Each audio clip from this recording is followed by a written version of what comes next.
Hi everyone. Hopefully this presentation will be quick and it will cover the Schoology implementation process that we're currently in, and we'll let you know a little bit about where we've come from and then what the next 6 months or so will look like. Moving in general, it can be tough, and we know change is hard, but I would just want to reassure faculty members that our team is here to help. And besides Chase, Todd, and Anthony, and on the slide, we have about 4 other people that are helping with and actively working with the transition from Blackboard to Schoology. Let's talk a little bit about the implementation schedule.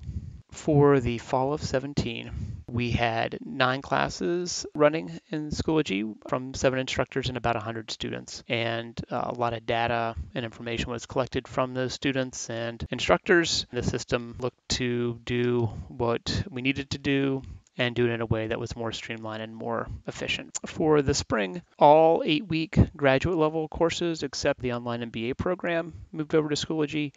And then there was outreach for volunteers for instructors who taught on ground, as well as the 15-week DL online courses. So from that, we have 140 classes currently running in Schoology with about 100 instructors actively engaged with the new system and about 1,000 students. So this is great. But looking forward, I think it's important to know that our contract with Schoology goes live on June 1st, and our contract with Blackboard expires at the end of August. So we're a little bit more than 6 months out from the full transition, but we'll cover a little bit about what the next 6 months will look like.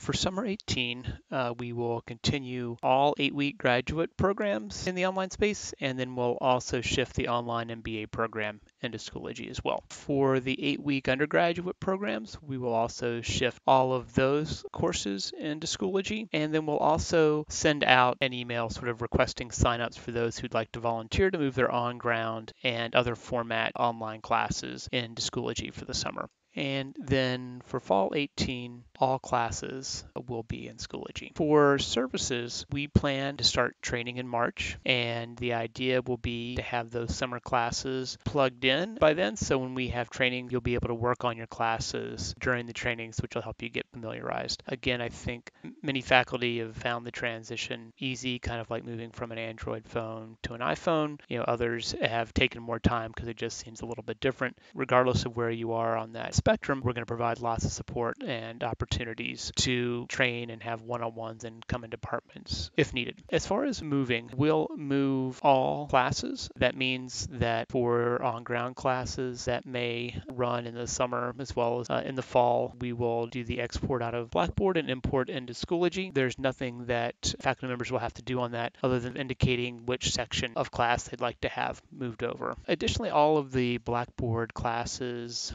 will be archived. That way, if you need a course from a couple of years ago, with a special topics class that's run every so often, you'll be able to get that course plugged in, and we'll have that backed up in multiple locations and available to you. Materials that have been created in Blackboard will not be going away. As mentioned, we'll do the outreach for the summer DL online classes. We will archive all the Blackboard courses, and additionally, sort of beyond support that you'll get through Todd Slater and through the online support team, we also have 24/7 help support from Schoology, which will allow faculty members as well as students who are having issues to text, call, or email concerns at any time of day or night, which is helpful when faculty are working late in the evening, putting materials together. So eventually, I think what we're looking is that sort of when we move into the new LMS home, we're going to have a big party. This picture here is of Chase and the Barons, our pioneer recording artists, and Chase also works in the online group and helped put this presentation together. As usual, if you have any questions, feel free